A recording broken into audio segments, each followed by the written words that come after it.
Hi friends, நம்ம திடீர்னு என்ன பார்க்க போகிறோன்னா, உங்கள் வாட்ஸ்அப்பை யாராவது உங்களுக்கு தெரியாமலே பார்த்துன்னு இருப்பாங்க அவங்க ஃபோன்லேருந்து. அது எப்படி யார் பார்க்குறாங்கன்றதை கண்டுபிடிக்கிறது தான் பார்க்க போகிறோம். யார் பார்த்தாலும் அவங்க பார்க்காத அளவுக்கு கட் பண்ணிடலாம். அது எப்படின்னு தான் நம்ம பார்க்க போகிறோம் ஃப்ரெண்ட்ஸ். வீடியோக்குள்ளே போகிறதுக்கு முன்னாடி நம்ம சேனலுக்கு நீங்கள் புதுசுனா கீழே சப்ஸ்கிரைப் பண்ணுங்க. சப்ஸ்கிரைப் பண்ணி பெல் ஐகானை தொட்டு ஆளில் போட்டுக்குங்க.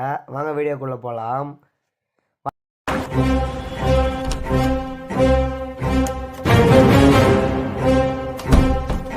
வாட்ஸ்அப்புக்குள்ளார போய்க்குங்க. அதுக்கு முதல்ல வாட்ஸ்அப்புக்குள்ளார போனால் மேலே 3 டாட் இருக்கும், அதை கிளிக் பண்ணிக்கோங்க. அதை கிளிக் பண்ணோன்னா லிங்க்டு டிவைஸ்னு இருக்கும், அதை கிளிக் பண்ணுங்கள். கீழே ஏதாவது ஃபோனோட விவோனா ரெட்மினா அதுமாரி காட்டும் யார் ஃபோனில் யூஸ் பண்ணுறாங்கன்னு.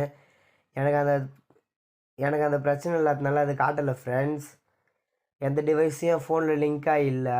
உங்கள் ஃபோனை வாங்கி வேறு சில பேர் லிங்க் பண்ணிப்பாங்க. என் ஃபோனில் வேறு யாரும் லிங்க் பண்ணல. அது ரெண்டாவதாக இன்னொன்று இருக்குது, அது என்னன்னு பார்க்கலாம் வாங்க. பேக் வந்துக்குங்க.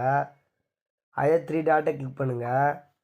3 டாட்டை கிளிக் பண்ணி செட்டிங்ஸ்னு இருக்குது பாருங்கள், அதை கிளிக் பண்ணிக்கோங்க.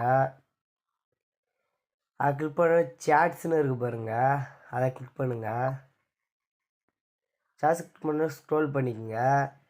சேட் பேக்கப்னு இருக்குது பாருங்கள் ஃபஸ்ட்டில், அதை கிளிக் பண்ணுங்கள். சேட் பேக்கப்னு இருக்குது. இங்கே பாருங்கள் கூகுள் அக்கௌண்ட்டுன்னு இருக்குது, அந்த அக்கௌண்ட்டை கிளிக் பண்ணுங்கள். இங்கே பாருங்கள், இதில் வந்து உங்களோட அக்கௌண்ட் மட்டும் ஷோ ஆகுதா பாருங்கள். இல்லைன்னா நீங்கள் வச்சில்லாத அக்கௌண்ட்டு வேறு ஏதாவது புதுசாக ஒரு அக்கௌண்ட் இந்த இடத்துல ஷோ ஆச்சுன்னா அனுப்புகிற ஃபோட்டோ, நீங்கள் யார் கூட சேட் பண்ணுறீங்க, வீடியோ எல்லாமே வேறு ஒரு செல்லேருந்து மற்றவங்க பார்த்துன்னு இருப்பாங்க. வேறு ஏதாவது ஜிமெயில் ஐடி இருந்தால் டெலீட் பண்ணுறங்க. அதுதான் ஃப்ரெண்ட்ஸ். இந்த வீடியோ பிடிச்சிருந்தா லைக் பண்ணி சப்ஸ்கிரைப் பண்ணுங்கள். வேறு எதாவது வீடியோ வேணுன்னா கீழே கமெண்ட் பண்ணுங்கள் ஃப்ரெண்ட்ஸ்.